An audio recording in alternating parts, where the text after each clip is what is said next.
อ่ะก็สบายดีมาพอกันอีกครั้งในการเล่น Photoshop เนาะกับสเนลคำฮอกเอาพุทเมื่อนี้ก็จะมาเว้าถึงวิธีการเอารูปภาพเอามาภาพมาตัดหน่อยนึงเนาะอาจจะประมาณแอดวานซ์ปานใดแต่ก็อาจจะเป็นวิธีการให้แก่ผู้ที่เริ่มต้นการใส่ Photoshop จะมาเบิ่งรายละเอียดกันว่าเขาเอามาจะได้รูปภาพนั้นเนาะการเข้ารูปภาพก็คือกับบริเชียนในสุดก่อนที่เขาเอาไปเขามาเกาเนาะเขาไปที่ไฟล์คือเก่าแหละเนาะเบิ่งใหม่เนาะเขาไปที่ไฟล์คลิกไฟล์เลือกตัวที่2 Open นี้เนาะคลิกบัตรหนึ่งก็จะปรากฏรูปภาพเนาะแต่ถ้าหากว่าของไผที่บ่ปรากฏหันเนาะให้เขาไปที่2ดีนี้2ที่เขาปารูปภาพให้ไปหาเนาะ2อะไรก็สร้างให้ไปหาก่อนไปหารูปภาพที่ว่าเฮาอยากมานี่ยังเกินว่าเอามาใส่โปรแกรมหันเข้ามานี้อันนี้เป็นของอาจารย์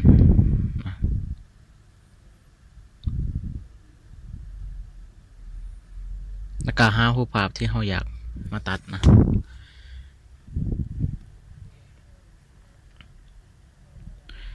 หามากะ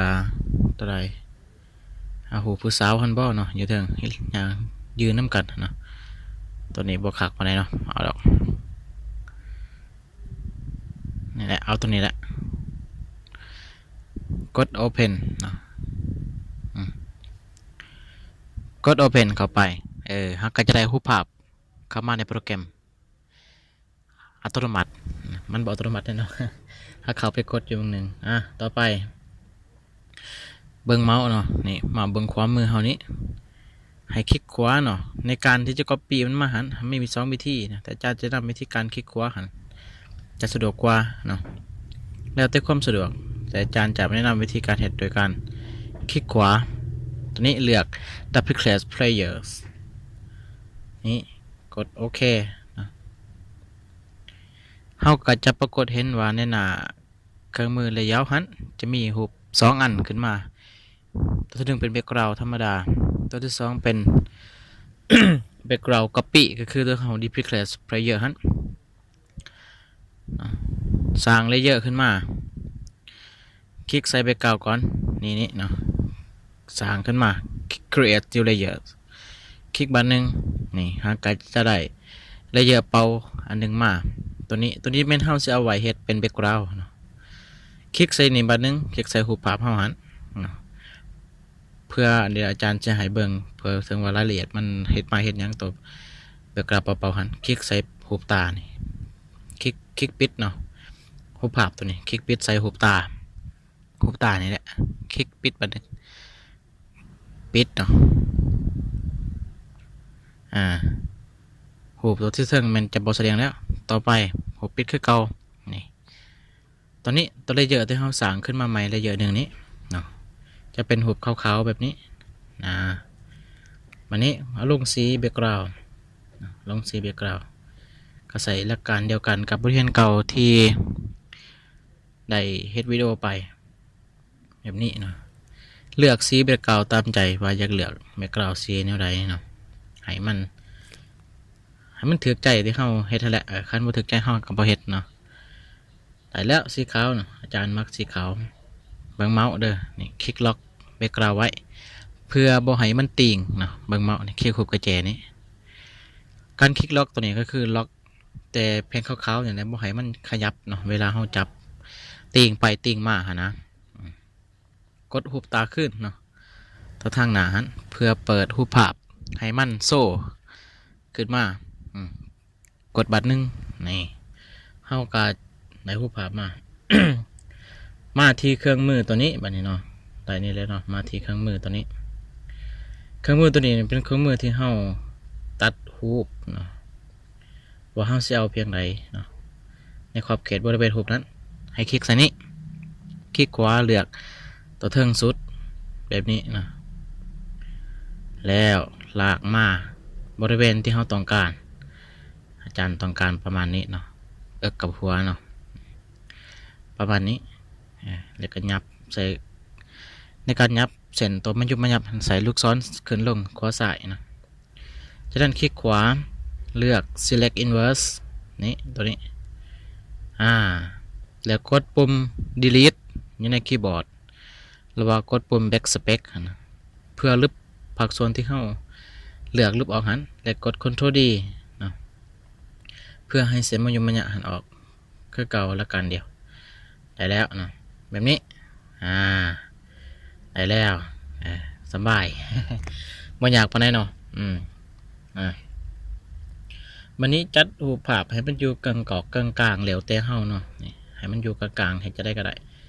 ชื่อบ่วิธีที่อาจารย์สอนแล้วในวิดีโอก่อนวิธีการเฮ็ดให้มันอยู่กลางๆให้จะได้นะให้มันอยู่กลางแบบอัตโนมัตินะให้จะได้นะก็คือการกด Ctrl A หรือบ่เข้าไปที่ selection นะเลือก all นะเพื่อให้มันอยู่กลางแบบอัตโนมัตินะเดี๋ยวจะเฮ็ดให้เบิ่งเนาะแนวนี้เนาะเบิ่งเมาส์เด้อเบิ่งเมาส์เนาะเข้าไปที่ select เนาะเลือก all หรือว่า Ctrl A ก็ได้แล้วนี่ตัวนี้เนาะแล้วเอาเมาส์หันนะหลังจากกด select all แล้วเมาส์นี่เห็นบ่มันเรียนกัน3-4 อัน5-6 อันอยู่นี่ให้เลือกตัวนี้นี่ตัวนี้คลิกคลิกเห็นว่ารูปภาพมันก็ขยับไปมันก็จะอยู่จัดกลางแบบอัตโนมัติเนาะเลือก select คือก็เลือก t-shirt หรือว่า Ctrl D ให้ปุ่มมันอยู่มันหันหายไปแบบนี้เนาะได้แล้วมานี้พิมพ์หนังสือเนาะคือเก่าเนาะนักเรียนเก่าหักก็เห็นพิมพ์หนังสือลงไปพิมพ์คำว่าจะ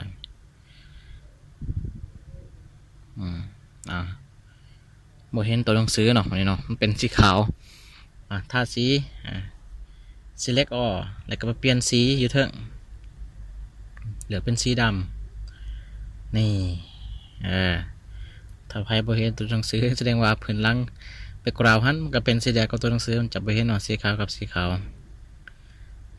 ประมาณนี้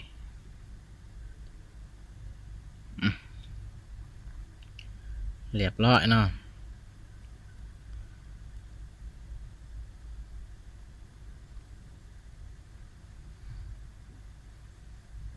ให้มันอยู่กลางมันให้จะได้เห็ดคือเก้าเนาะเข้ามานี้เลือกตัวนี้มานี้เราอยากแป้งตัวหนังสือที่ว่าเราพิมพ์ไปแล้วแต่ยังว่ามันบ่ถึกเนาะหรือจะได้แต่ว่าถึกแล้วอาจารย์สิเพิ่มคำว่าปีใส่นะนั่งสาวนครหลวงปี2020สิใส่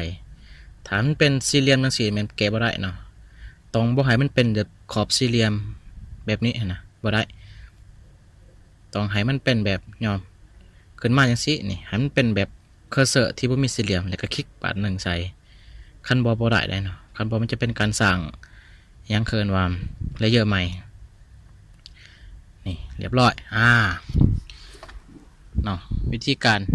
ตัดรูปแบบง่ายๆกับแมนซิมิซัมนี่บัดนี้เราอยากเปลี่ยนสีพื้นหลังนี่เฮ็ดจะได้นี่เบิ่งเบิ่งเมาส์เนาะเบิ่งเมาส์บ่อยากได้สีขาวตัวอย่างว่าเราอยากเปลี่ยนก็บ่ได้ยากเนาะก็คลิกไปที่นี้ตัวขาวๆนี้เนาะแผ่นขาวๆมันมีอยู่แบบง่ายๆ1คลิกขวาเนาะหรือว่าจับสีหลากลงมาก็ได้คลิกขวาเลือกอันนั้นเลือกนี้ duplicate layer นะตัวนี้นะคันขึ้นมาแล้วก็เลือกโอเคเป็นแบบนี้แล้วกดกระเจาะออกในตอนนี้นี่มันอยากสับสนนิดนึงเนาะเรามาเบิ่งวิธีไหมนี่คลิกขวาตัวนี้นี่มันสับสนเนาะอาจารย์จะบอกจะเอาวิธีไหมนะด้วยการดึงมาก็ได้หรือว่าจะกด Ctrl บวก G โมเมนต์เนาะ Ctrl บวก J ขอโทษนะแล้วก็เลือกสีคือเก่าถ้านี้สีนี้บ่งามแบบนี้จะได้แต่อาจารย์หันมักเป็นสีขาวพื้นหลังสีขาวจะงามกว่าเพราะว่าเจ๊ไทยหูภาพโดดเด่นในการตัวหนังสือเฮาหัน เบิ่งงามหลายขึ้น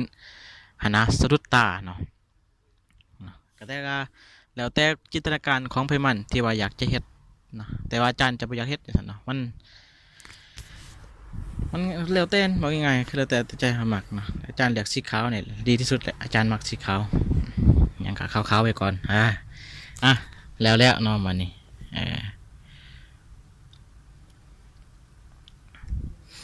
วันนี้หลังจากเขาเฮ็ดแล้วกับ